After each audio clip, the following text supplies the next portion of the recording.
And a good Tuesday morning to you. Welcome into the Nick Craig Show, streaming live this morning on YouTube, Rumble, and X. Don't forget that you can take the show with you 24/7 by checking out the podcast in your favorite podcast app. Just search for the Nick Craig Show, hit the subscribe or follow button, and you'll get a new program delivered each and every weekday morning. You can also listen online by visiting the website nickcraig.com. Well, good Tuesday morning to you. Thanks for spending some time with us here this morning. We've got what I'll call a smorgasbord of stories, all over the map this morning.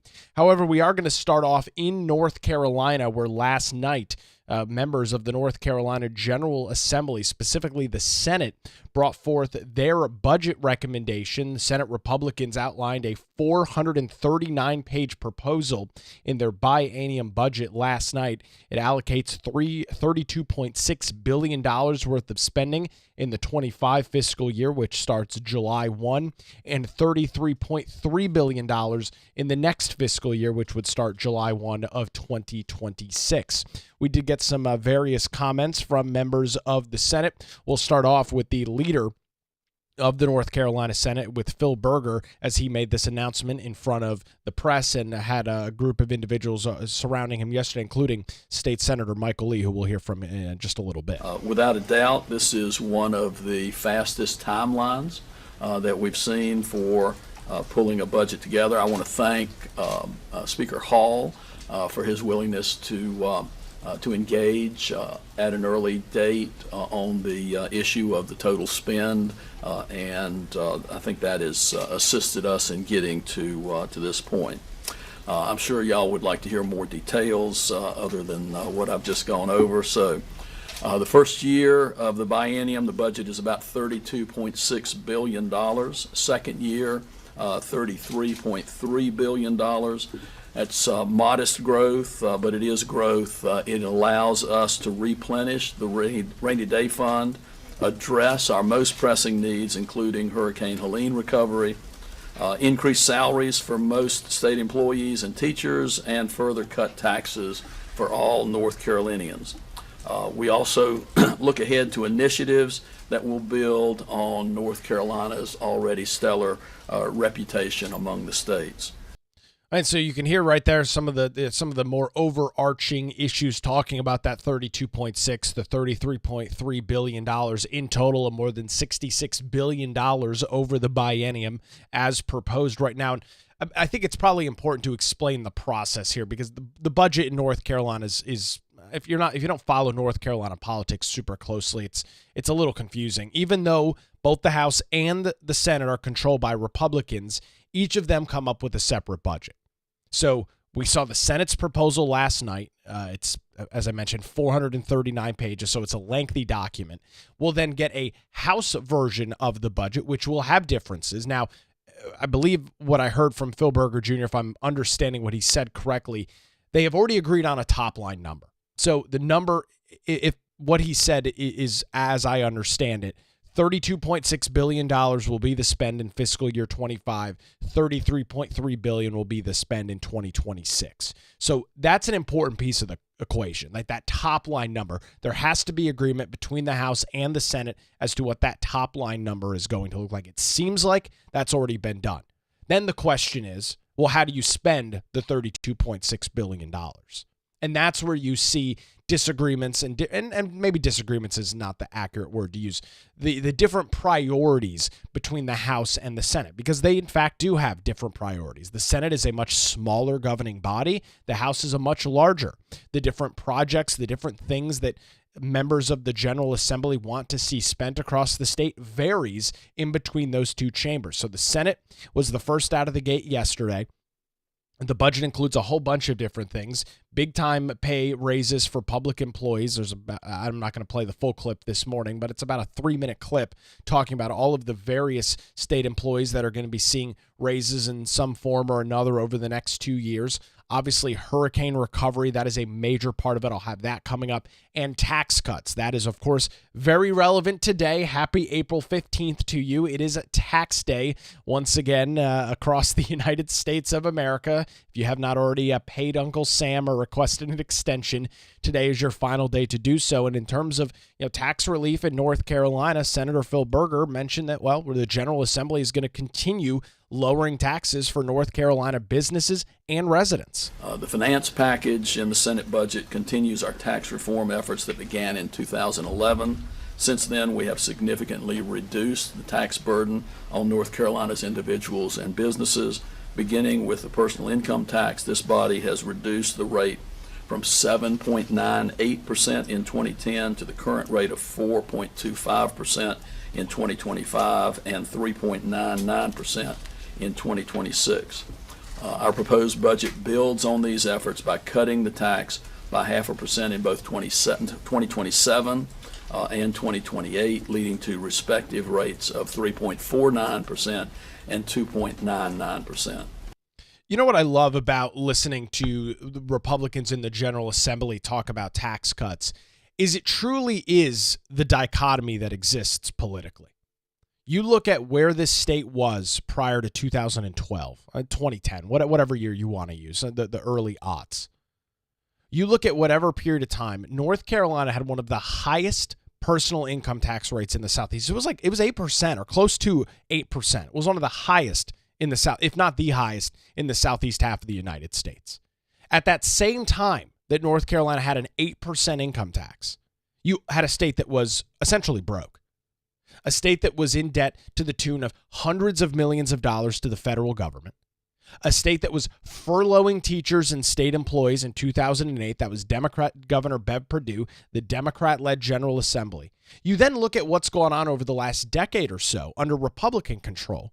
Taxes have continued to go down. They will continue to go down to 3.49% in 2027, under 3% in 2028, 2.99%, and long-term goals of getting the tax rate to 1.99% if revenue benchmarks are set.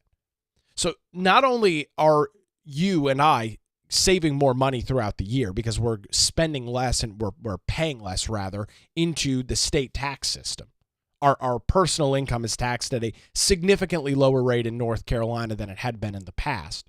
So not only do we have more money to spend, but at the same time, the state continues to invest, right? It's not like the budget's going down. I told you the numbers. The biennium budget as proposed, $32.6 billion in the fiscal year that starts July 1 of 2025 and $33.3 billion in the next. So it's amazing. And this should be an example for individuals on the other side of the political aisle. You can continue to spend on important government programs while at the same time not burdening your populace with absurd over-regulation and taxes. This is the shining example. Now, this isn't to say that everything in the budget is perfect or the Republicans haven't done anything wrong over the last decade or so that they've been in control. No, not at all. But this is an example of being fiscally responsible, being fiscally conservative with taxpayer dollars. The state continues to invest more money. The state is continuing to give raises to state employees, including teachers. We know how big of an issue that is for the left. And at the same time, you and I have more money to spend.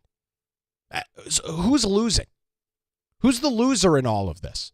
It's not me, right? I've got more money at the end of the year. It's not you. You've got more money at the end of the year. It's not teachers. It's not state employees. They're getting a raise. So who's the loser in all of this? The answer is nobody. And that's why it's always so frustrating when you see these tax and spend policies coming out of Democrat states and Democrat politicians. It's not the only way. There is an alternative to raising taxes and spending frivolously.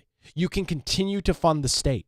You can continue to have a prosperous state government that funds the needs, funds the core services that they need to provide, while at the same time not screwing the individuals that are paying those taxes, right? Because that's what happens.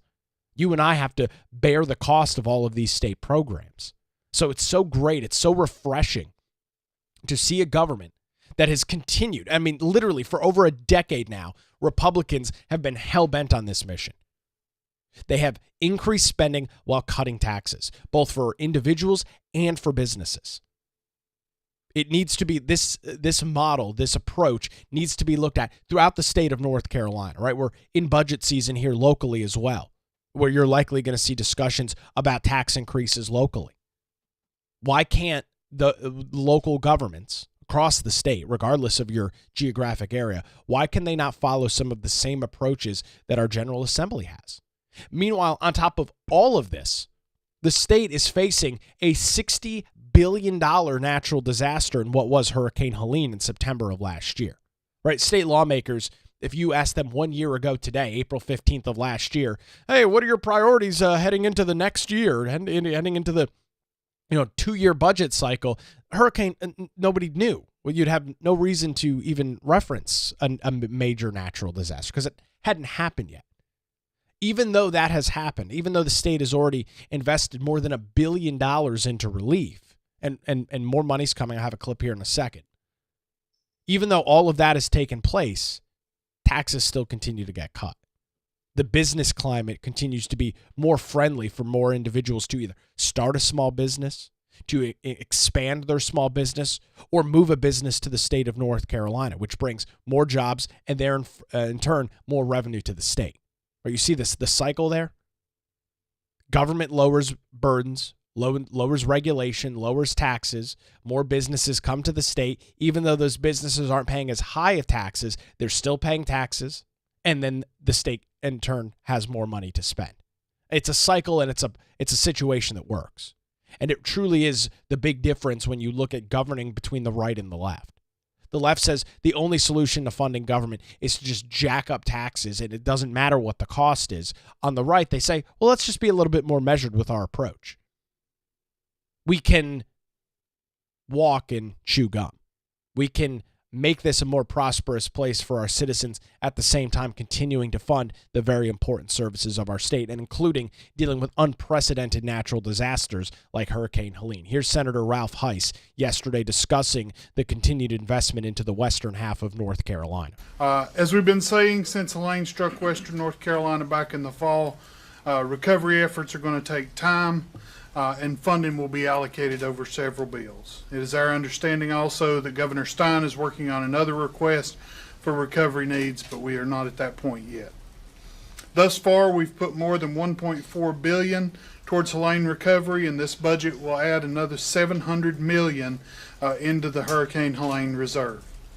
Of that $700 million so far, $8 million is to provide to the UNC system for Appalachian State, UNC Asheville, and Western Carolina University, and the North Carolina Arboretum to improve emergency response capabilities. 2.5 to the community college system to aid colleges who've experienced enrollment loss after the hurricane. $5 million to the Division of Community Revitalization at the Department of Commerce, and $10 million is allocated to the Governor's Recovery Office for Western North Carolina, acronymed as GROW-NC. The remainder of the funds will be available as soon as the budget process continues, and as an additional recovery needs are known. Separately, within the transportation budget, several temporary and permanent cuts were made to secure funding for the Western North Carolina recovery. Altogether, these changes will provide more than an additional $633 million over the biennium to ensure the continued recovery of Western North Carolina. Again, that is separate from the $700 million being set aside. We remain hopeful that the federal government will provide increased and expedited reimbursements, but we must prepare to fend for ourselves. Additionally, this budget also directs various state agencies to prioritize Helene-impacted counties for the consideration of certain grant programs during the biennium. Collectively, these grant programs will represent more than $750 million in this budget. These include things like the Needs-Based Public School Capital Fund, the Parks and Recreation Trust Fund. This budget also directs the interest this fund earns, nearly $40 million, to be sent to the Department of Public Instruction to add funds to the Capital Recovery Fund for public school facilities programs created in the previous Helene legislation. Finally, we appropriate the $685 million in federal clean water and drinking water state revolving funds for repair and replacement of drinking water and wastewater infrastructures damaged by the hurricane.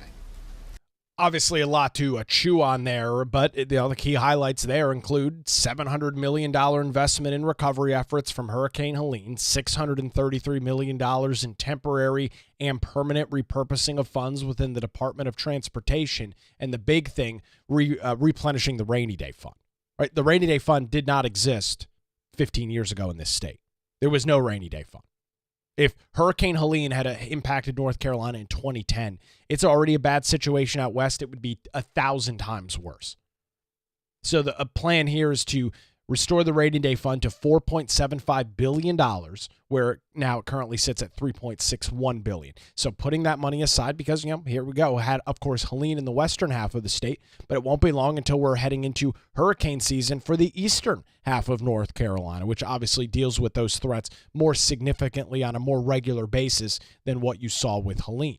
So again, state lawmakers continuing to spend money, continuing to push dollars into programs and places where it's needed. In this case, it's Western North Carolina. And this is going to continue, right? There's a discussion over what the federal match is going to be looking like, how much more the feds are going to kick in. Obviously, the state doesn't have $60 billion to spend on the storm itself. That in itself is not practical. But as more money is needed, as more programs are needed, the General Assembly has already said, and it appears, I have no reason to not believe what's being said by lawmakers, they will continue to fund projects as it's needed, right? They're not going to say, well, here's $10 billion and, let's just hope everybody does what they need to do. No, the General Assembly is going to allocate the money when it's necessary.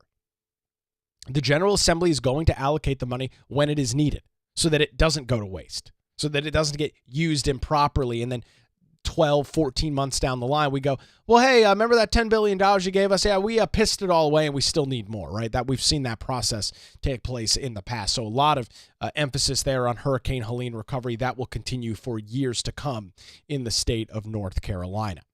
We'll then turn it over to State Senator Michael Lee, who, of course, represents most of us here in New Hanover County. He's also recently the Senate Majority Leader. And one of the things he announced was looking into programs within the UNC system. This is very interesting, talking about making sure that the classes and the courses offered by the UNC system essentially are providing a good return on investment. Take a listen to Senator Michael Lee yesterday. We direct the UNC Board of Governors to review all centers and institutes across the system to identify and eliminate those that are low performing, redundant, or in conflict with federal or state law, ensuring alignment with the system's overall vision and purpose. We also instruct the UNC Board of Governors to conduct a comprehensive review of academic programs across the UNC system with the goal of reducing costs and improving student outcomes. UNC Asheville and UNC Greensboro are exempt from this review because they actually already went through it on their own and experienced significant long-term savings at both universities. We think that as we kind of move this out to the whole university system, this will enable the system to realize greater efficiencies across all the constituent institutions. And so moving on to the community college system, as everyone knows, are becoming more popular than ever before. We've seen community colleges across our state become integral partners in supporting business growth and development, and we really want to continue building on those efforts and support high-demand industries and fields. This budget will appropriate $36.5 million to increase funding for pathways related to healthcare, engineering, advanced manufacturing, trades, and transportation and information technology community colleges through the Propel NC initiative. It also will provide over $12 million over the biennium for the community college system to support the implementation of new programs in high-demand career fields that require significant startup funds. You've probably heard of these referred to as high-cost startup fund programs in the various schools. And the budget also appropriates $3.85 million in recurring funds to expand the number of colleges from 15 to 25 in the training program for students with intellectual and developmental disabilities to help them enter to the workforce. This will now have about $7.8 million in this program. Well, there's Senator Michael Lee talking about some of the investments in education right there off the top, mentioning, instructing the UNC Board of Governors to take a look at the programs, to take a look at the various departments and groups within the community college system, figure out where there's redundancies, and one of the big ones, figure out where there's programs that are no longer in compliance with federal law. I've got a story on that coming up as it relates to a different institution, not in the state of North Carolina. That is a key emphasis there. Now, one of the big pushbacks as I watched the press conference take place yesterday evening at around 5 o'clock in the General Assembly is that there is an agency within the state. I don't exactly remember what the name is. It deals with forecasting budgets, and it's a nonpartisan group that does budget forecasting within the state. They claim, this budget agency claims that this financial forecasting agency, I should say, claims that if tax cuts continue in the state of North Carolina, the state will face a huge budget deficit. And there was probably 4 questions asked of Senate Leader Phil Berger about this. Oh, well, what about this analysis? What about this study? You're going to bankrupt the state. This is the narrative. You can hear the narrative being spun by the left in real time. Of course, the vast majority of the media in the news, the vast majority of the media in the room yesterday being of left-wing individuals that, of course, hate the fact that Republicans are saying or doing anything. So with that, you had these continued questions of the Senate leader. Well, you guys are going to run out of money. You guys are going to run out of money. And you'll probably hear this narrative spun up. This is his response to this. You won't see this clip literally anywhere else. Here's Senate Leader Phil Berger. So that's the same thing that we heard in 2013 with our first tax reduction. It's the same thing we've heard repeatedly with every tax reduction that we have proposed. And notwithstanding those cries of gloom and doom, what we have seen is the state's economy continue to grow and to flourish. And as long as the economy continues to grow, it is our belief, and our belief that is backed by our experience over the last decade and a half, that revenue to the state will be more than adequate to address the funding requirements that we have as far as the state budget is concerned. And I'm so glad he mentioned that this has been the same thing since 2013. Every single time Republicans talk about tax cuts, and the reason that this issue exists is, as I understand it, the group that does this forecasting uses a static model to estimate revenue. And the issue you have with a static model, well, there's a couple things. A static model is easy to use because it's just one number. It's very easy to put into a formula because it's a static number, right? You take a snapshot at a period of time and that's your number. But the reality is the economy is not static, right? The state continues to grow day in and day out. And that's why, as he noted, the Senate leader noted, these static models have been wrong since 2013. Every single time Republicans have talked tax cuts, this agency, this group, and using their static model says, oh my God, you guys are going to run out of money. Or you guys are going to have a $500 million deficit or $1 billion deficit with all of this money, all this revenue that the state's going to lose out on. But as I mentioned earlier, right, when taxes are lowered, what do people do? Well, they have more money. So they spend more money, meaning they're paying sales tax, right, when you're buying things. When business taxes are lowered, more businesses move to the state of North Carolina. But that's more money that is being invested into the state. That's more employees that are getting a paycheck that the state is taxing. Right? All of this stuff works in conjunction. And I'm glad Senate Leader Berger called out for the last 12 years now. The same agency has said we're going to run out of money, doom and gloom every single time Republicans talk about cutting taxes. It's just not going to happen. And he says we have no reason to believe that the state's economy is not going to continue to grow. And I have to agree with him. Right? Have you seen anything to the contrary indicating that North Carolina's economy is going to just slam on the brakes at 60 miles an hour? I mean, there's no indication of that at all. We are living in a very prosperous state right now. North Carolina is the 3rd fastest growing state in the country, behind Florida and Texas. We are in a very, very lucrative situation right now. This state is absolutely freaking booming. And when you boom, well, state's going to generate more revenue, even while cutting taxes. So That's kind of the overarching rundown. There's a lot more in that 539 pages. A couple of other things that I'll just quickly highlight. Talked about some of the teacher pay increases. Talked about some of the tax cuts. The state auditor has appropriated $6 million to establish new positions within the Division of Accountability, Value, and Efficiency. That's the DAVE Act that we've talked about, similar to the DOGE work that's going on at the federal government as well. The carbon plan, which has existed for the last couple of years, the proposal would remove a 70% carbon reduction goal to preserve the power grid's reliability and affordability. Here's a big one, certificate of need. Those laws are set to be axed in the Senate budget as it stands right now. Certificate of need is government at its absolute worst.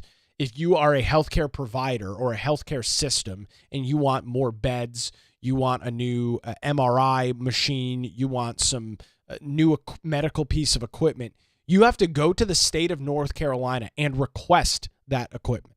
Now, you're not buying it from the state of North Carolina, but you need to go to the state and get a certificate of need, meaning I need this. I need this bed. I need these beds. I need this MRI machine. I need this other machine, whatever. It is government at its absolute worst. It is government manifested to big government bureaucracy. Certificate of need has done nothing but hurt competition in the state of North Carolina. It has caused healthcare costs to skyrocket. North Carolina has one of the most expensive healthcare costs anywhere in the United States of America. There are shortages in hospitals and medical facilities all across the state, and a large part of it is certificate of need. Large healthcare systems gobble up the certificates all across the state and box small providers out of the market. That's what happens. Novant, Duke, UNC, they box everybody else out of the market by requesting these certificate of needs. Atrium, all of them are responsible for it. Then a small provider looks to come into an area and the state goes, no, I'm sorry, there's already a certificate of need out in that area. So no, we will not approve your MRI machine. We will not approve whatever sort of medical equipment you're trying to buy. There's already a certificate that exists. Certificate of need is single-handedly one of the largest reasons for healthcare costs rising in this state. And that is, at this case, in the Senate budget, is slated to be repealed, which I think is a phenomenal start for phenomenal move forward for lawmakers in the General Assembly. Unfortunately, NC Innovation does continue in some form. There's some changes there as well. A lot of other things. There's a great lengthy article this morning up at CarolinaJournal.com. Brianna Kramer's got it, and it really highlights and goes through all of the details within the budget in this $66 billion biennium budget from 2025 to 2027. I'll throw those links over in the show notes this morning as well. You can find those by visiting the Patreon page if you are a supporter of the show or would like to support the show financially, $5, $10 a month. You can do so by visiting patreon.com/Nick Craig. That's patreon.com/Nick Craig. You get access not only to the daily show notes, but you also get access to bonus content, including our monthly Zoom call, which will be taking place here in a couple of weeks. So make sure you are subscribed over at patreon.com/Nick Craig and appreciate everybody's support on that. We've got a lot more to get into this morning. A major announcement from Nvidia as they made a huge announcement as it relates to North Carolina. A major college is giving the middle finger to the Trump administration. He's retaliating back on that. Plus, CNN absolutely obliterated in an Oval Office meeting yesterday with the president of El Salvador. All of that and more coming up as the Nick Craig Show rolls on a Tuesday morning. You can be part of the show this morning, commenting live on YouTube, Rumble, and X, or send your texts in at 910-377-6425. That's 910-377-6425. More coming up here in just a few minutes. You're listening to the Nick Craig Show streaming live this morning on YouTube, Rumble, and X, and 24/7 wherever you get your podcasts.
And welcome back to the Nick Craig Show, streaming live on a Tuesday morning. Thanks for being here.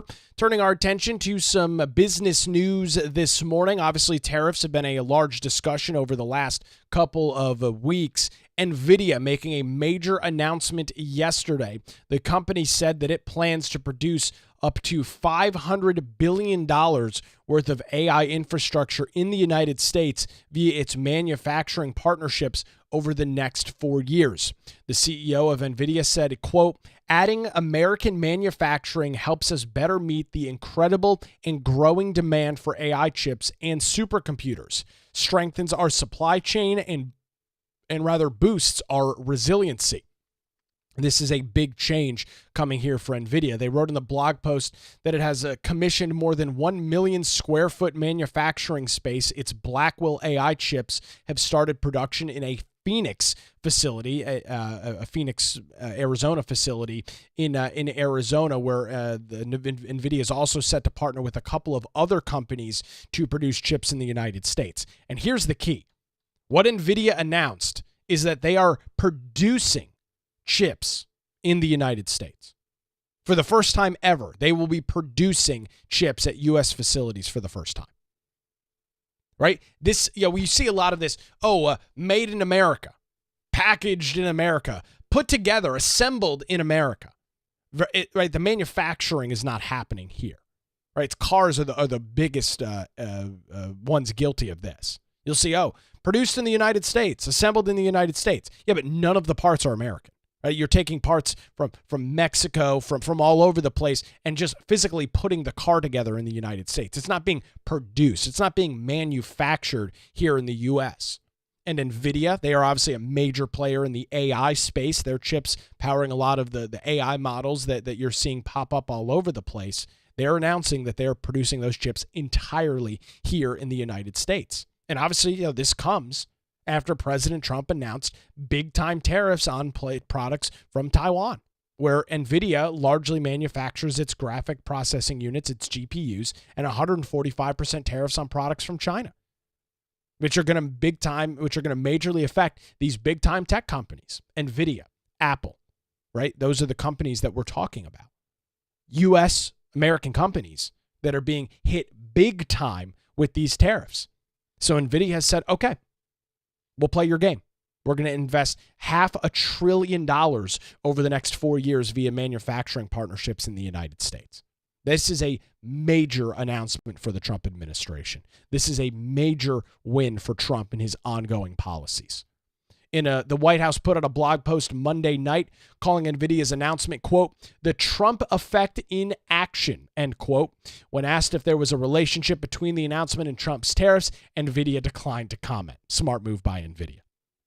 So at least with this, you talk about bringing some of this production, bringing some of this manufacturing back to the U.S. This is an example of it, Nvidia making that huge announcement yesterday. Turning our attention to some international news this morning, the president of El Salvador was in the United States yesterday. The president had a long private meeting with President Donald Trump. Then they sat down for a public question thing. You've seen this take place in the Oval Office where the president and whoever the world dignitary is sits next to the president. They talk back and forth. And then, of course, they open it up to the entourage of media that is in the Oval Office. And then they ask a variety of questions. This was a pretty handed smackdown from Trump to CNN. Caitlin Collins, the great journalist that she is, asking a plethora of ridiculous questions. This is how it unfolded yesterday in the Oval Office. Get a listen to this. Let's hear the question from this very low-rated anchor at CB. Thank you, President. Do you plan to ask President Bukele to help return the man who your administration says was mistakenly deported? The man who was mistakenly deported to El Salvador? Well, let me ask Pam, would you answer that question? Sure, President. First and foremost, he was illegally in our country. He had been illegally in our country. And in 2019, two courts, an immigration court and an appellate immigration court, ruled that he was a member of MS-13 and he was illegally in our country. Right now, it was additional paperwork had needed to be done. That's up to El Salvador if they want to return him. That's not up to us. The Supreme Court ruled, President, that if, as El Salvador wants to return him, this is international matters, foreign affairs, if they wanted to return him, we would facilitate it, meaning provide a plane. So will you return him, President And Bukele? you are doing a great job. Thank you. Usted estaría dispuesto Stephen a Miller, retirarlo? wait a minute. Can you just also respond to that question? Because, you know, it's asked by CNN, and they always ask it with a slant, because they're totally slanted, because they don't know what's happening. That's why nobody's watching them. But would you answer that question also, please? Yes, gladly. So, as Pam mentioned, there's an illegal alien from El Salvador. So, with respect to you, he's a citizen of El Salvador. So, it's very arrogant even for American media to suggest that we would even tell El Salvador how to handle their own citizens as a starting point. As 2 immigration courts found that he was a member of MS-13. When President Trump declared MS-13 to be a foreign terrorist organization, that meant that he was no longer eligible under federal law, which I'm sure you know, you're very familiar with the INA, that he was no longer eligible for any form of immigration relief in the United States. So he had a deportation order that was valid, which meant that under our law, he's not even allowed to be present in the United States and had to be returned because of the foreign terrorist designation. This issue was then, by a district court judge, completely inverted, and a district court judge tried to tell the administration that they had to kidnap a citizen of El Salvador and fly him back here. That issue was raised to the Supreme Court, and the Supreme Court said the district court order was unlawful, and its main components were reversed 9-0 unanimously, stating clearly that neither Secretary of State nor the President could be compelled by anybody to forcibly retrieve a citizen of El Salvador from El Salvador. Well, I'm just going to stop this right here. Stephen Miller, I mean, just think, listen, you heard what Stephen Miller just said. How absurd is it that, and of course, Caitlin Collins, CNN, fake news, left-wing media, is making the claim that the United States has an obligation to return a non-U.S. citizen to the United States. The idea that any district court, hell, even the Supreme Court, has any sort of authority over other citizens of other countries is absurd. Stephen Miller saying it's ignorant for you to even ask. He's a citizen of El Salvador. Right? If El Salvador wants to handle him, well, we can help facilitate. But the idea that the United States is on the hook for a citizen of El Salvador and that a court, a district court judge, thinks that they have the authority over that is absurd. More from Stephen Miller and the gang in the Oval Office yesterday. Again, is a member of MS-13, which, as I'm sure you understand, rapes little girls, murders women, murders children, is engaged in the most barbaric activities in the world, and I can promise you, if he was your neighbor, you would move right away. So you don't plan But to the ask for Supreme anything Court's to get asking him back? to. Is that What was the ruling that- in the Supreme Court, Steve? Was it 9-0? Yes, it was a 9-0 In our favor. in our favor against the district court ruling, saying that no district court has the power to compel the foreign policy function of the United States. As Pam said, the ruling solely stated that if this individual, at El Salvador's sole discretion, was sent back to our country, that we could deport him a second time. Well, No version of this legally ends up with him ever living here because he is a citizen of El Salvador. That is the president of El Salvador. Your questions about it, per the court, can only be directed to him. I asked ¿Usted lo President liberaría, Bukele, Presidente what is Bukele? can President Bukele weigh in on this? Do you plan to return him? Well, I'm suppose you're not suggesting that I smuggle a terrorist into the United States, right? It's I mean, always how CNN. can I smuggle? How can I return him to the United States? Like I smuggle him into the United States, or what do I do? Of course, I'm not going to do it.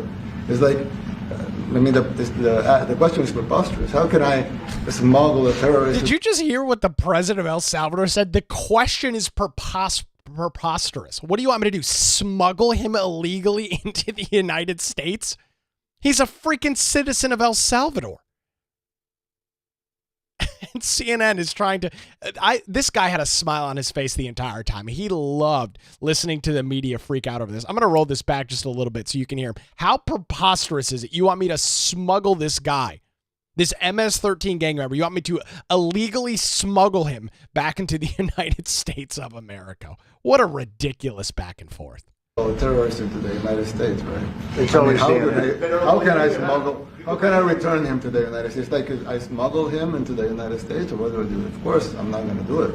It's like, The question is preposterous. How can I smuggle a terrorist into the United States? I don't have the power to return him to the United States. But you could release him inside El Salvador. Yeah, but I'm not releasing. We're not very fond of releasing terrorists into our country. We just turned the murder capital of the world into the safest country of the Western Hemisphere, and you want us to go back into releasing criminals so we can go back to being the murder capital of the world? No, that's not going to happen.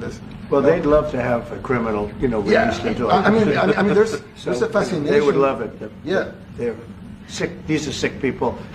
Marco, do you have something to say about Yeah, Stephen outlined it. I don't understand what the confusion is. This individual is a citizen of El Salvador. He was illegally in the United States and was returned to his country. That's where you deport people, back to their country of origin. Except for Venezuela, that wasn't refusing to take people back, or places like that.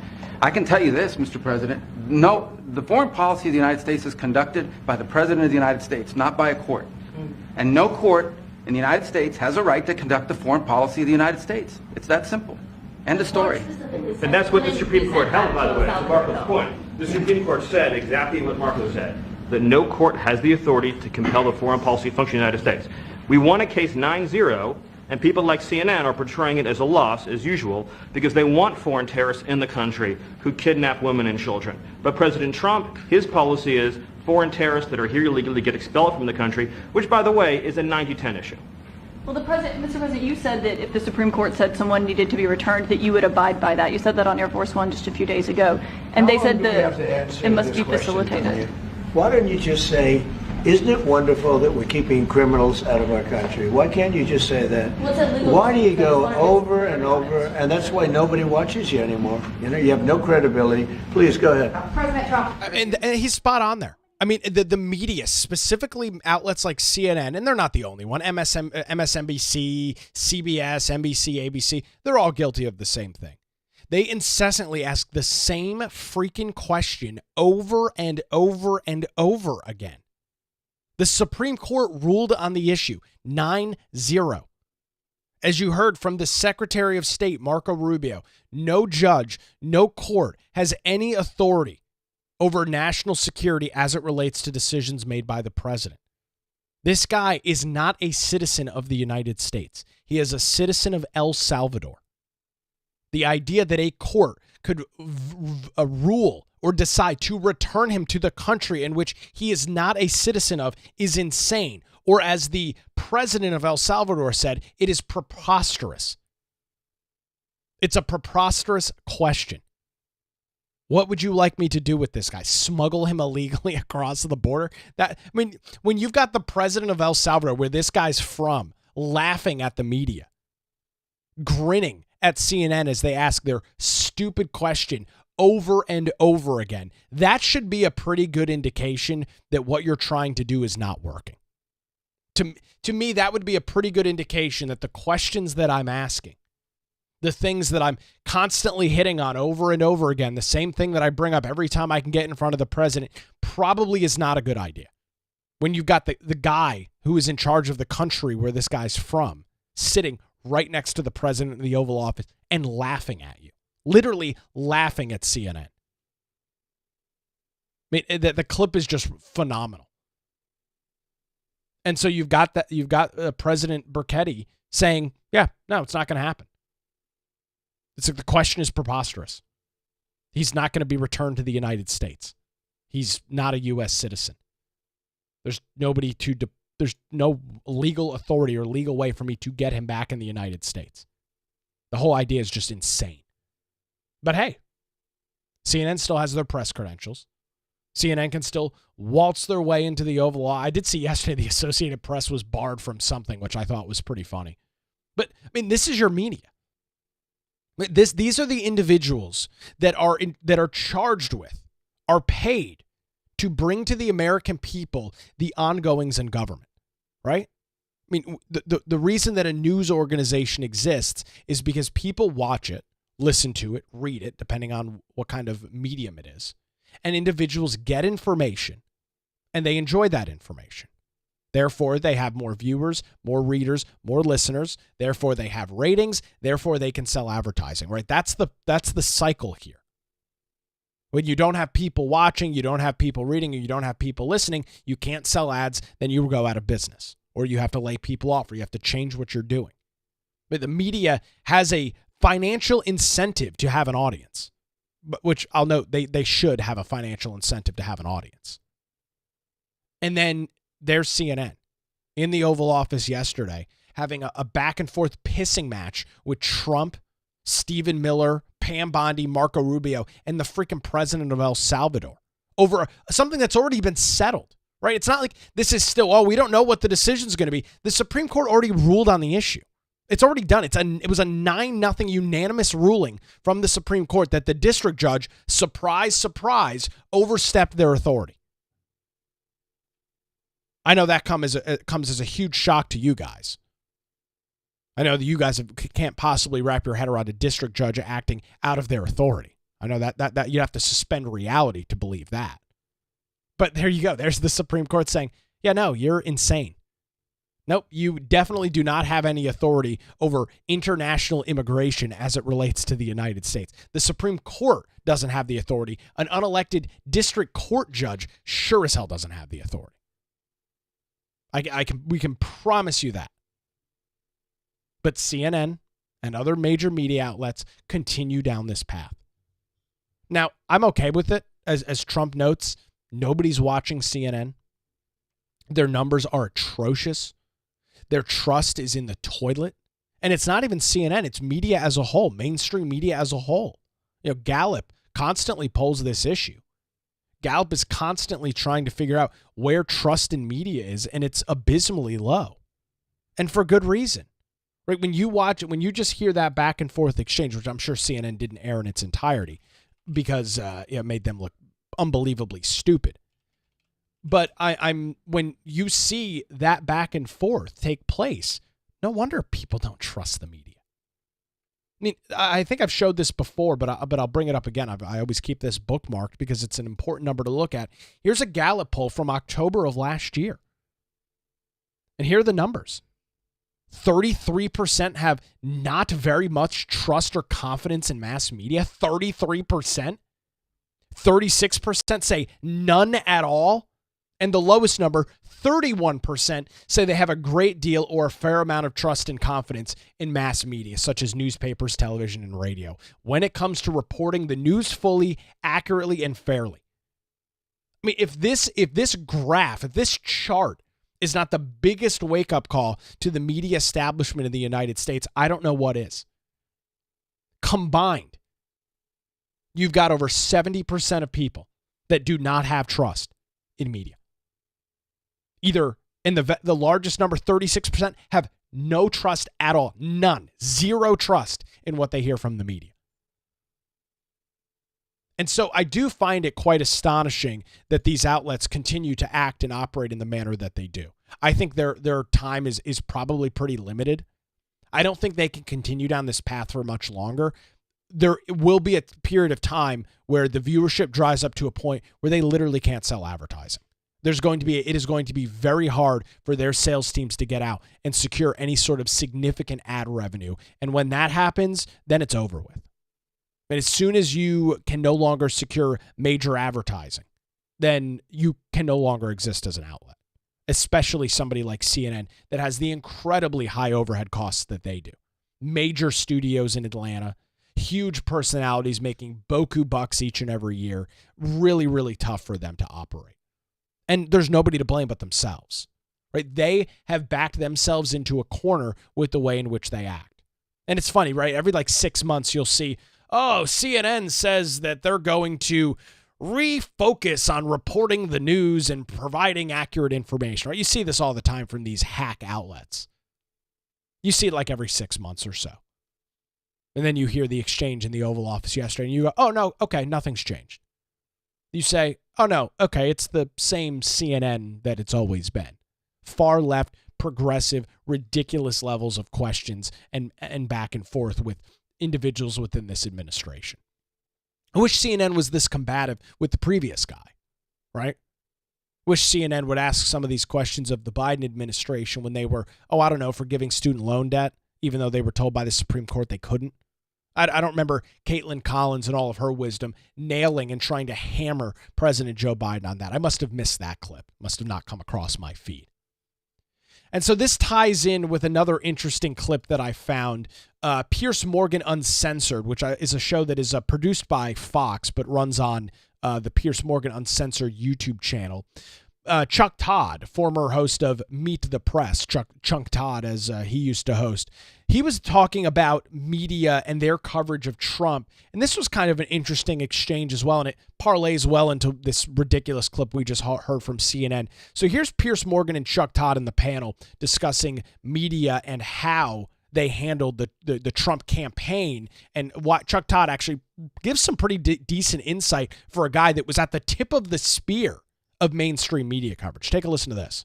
Why was the mainstream media so reluctant, it seemed to me, to go much, much harder on what everyone was seeing with their own eyes?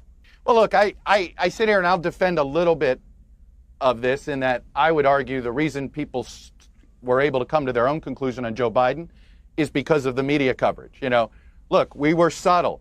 He's using the back staircase. He's not using the front staircase. Hey, he's not doing any interviews. So there was this reluctance to draw the conclusion to say, is he not doing this? And that I agree with. That was held back a lot. I would argue it was also held back a lot back in the late 80s when it was clear Ronald Reagan wasn't necessarily running everything in the White House. Whether you want to call it decorum, whatever you want to call it, look, there were plenty of members of the media. I remember David Ignatius in the Washington Post, plenty of individual people questioning whether he should run. I certainly questioned whether he should run. You didn't understand, there were some of that. But I understand the argument about the collective on that front. The only thing I can chalk it up to is this, whatever you want to call it, this fear that some members of the media had sometimes that they would be perceived as helping Trump if they somehow diminished Biden, right? That it was some sort of zero-sum game. And I think this has been the fundamental mistake that many members of the traditional press have done. For instance, advocating for deplatforming Donald Trump after January 6th. Look, I think January 6th was atrocious. It was awful. All those things.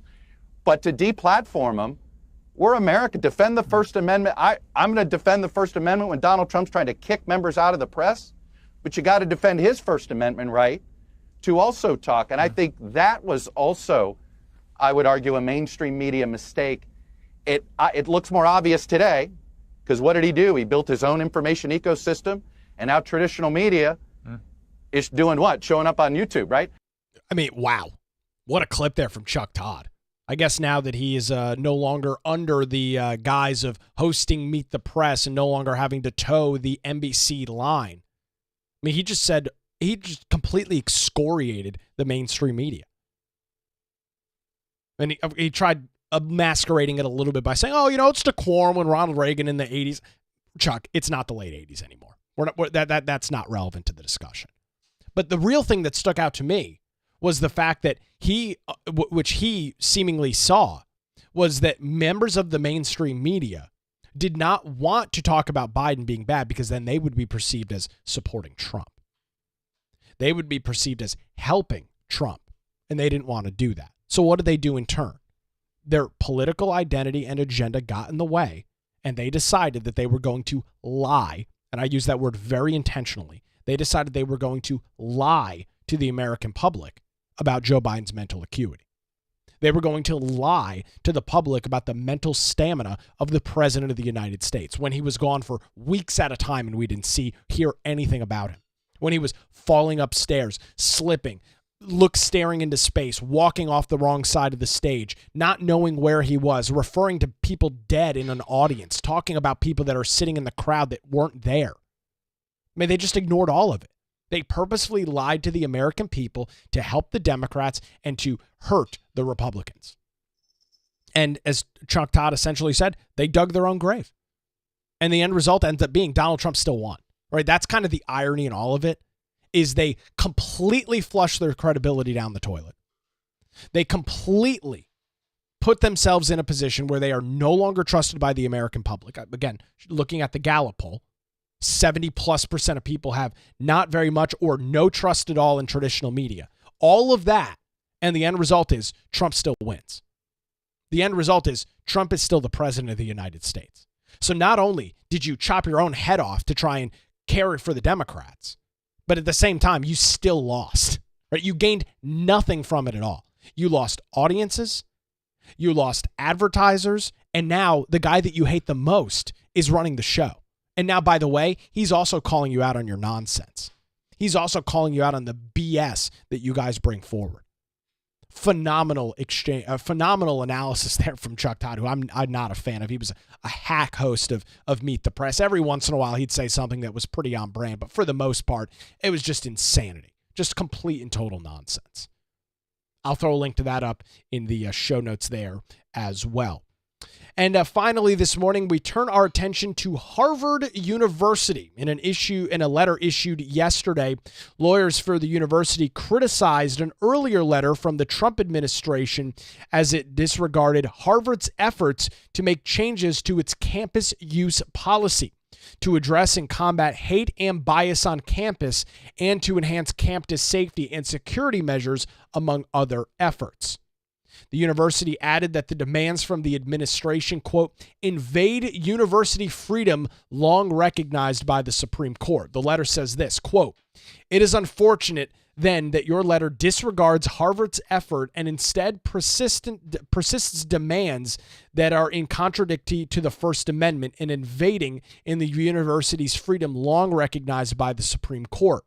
The government's terms also circumvent Harvard's statutory rights by requiring unsupported and disruptive remedies for alleged harms that government has not proven through mandated processes established by Congress and by law. So all of this to say what? The United States, this administration has set forth executive orders dealing with diversity, equity, and inclusion, dealing with a variety of programs within campuses across the state, universities across the country, I should say. Harvard is a major one. They were also, one of the college admission scandal groups like Chapel Hill was. And so the administration has spoken against this. And with that, the Trump administration announced that they will be freezing over $2 billion in multi-year grants and contracts to Harvard University. So there you go. FAFO. Harvard, you want to essentially fly the bird to the administration? Fly the bird to the administration and to the agenda that's being set by the president? Okay. Then you're going to lose out on money. A statement from the group reads, quote, it is time for elite universities to take the problems seriously and commit to meaningful changes if they wish to continue receiving taxpayer support.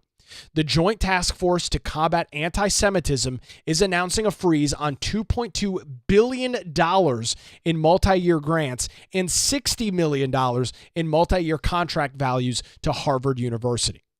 The decision comes after Harvard's president said the school would not comply with the Trump administration's demand, knowing that they will likely lose federal funding, and that's fine.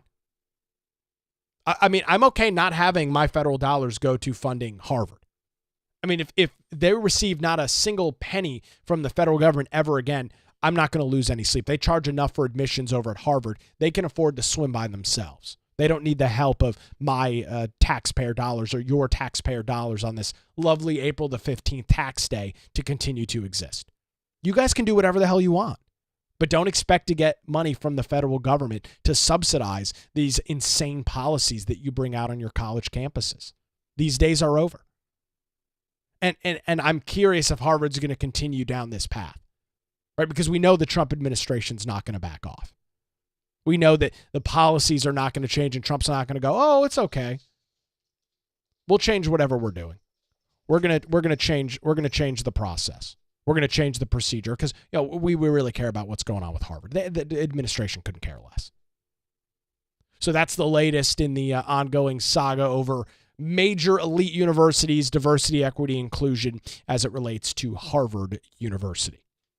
Well, that's going to do it for a Tuesday edition of the Nick Craig Show, streaming live this morning on YouTube, Rumble, and X, and 24/7 wherever you get your podcasts. We've got a lot that we'll be tracking throughout the day today, probably some discussions in the General Assembly about budgets. Of course, a busy day in Washington, D.C. As always, we'll have all those details coming up for you tomorrow. Happy Tax Day. Make sure you get those payments into old Uncle Sam. We'll be back with you here tomorrow morning.